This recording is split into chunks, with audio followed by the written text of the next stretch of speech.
All right, so here's how it works. First, you're gonna need a glass. Fill that up with ice. Now, if you want to get really technical, you can get a scale, but inside your box, there's going to be these little perforated edges. You just pop this out,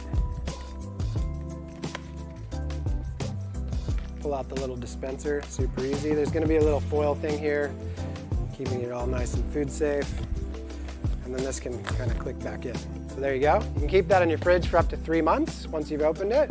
So really good shelf life. This is literally just black concentrated coffee and water. So you're gonna do 1 part coffee, and we're just gonna kind of wing it for right now, to 3 parts milk. You can use dairy milk if you want. You can use almond milk if you want. You can use oat milk, soy milk, whatever kind of milk you want, no problem. Or you can just use water if you prefer that. So the same ratio is going to apply to all 3. It's 1 part concentrate and 3 parts milk or water. That's it.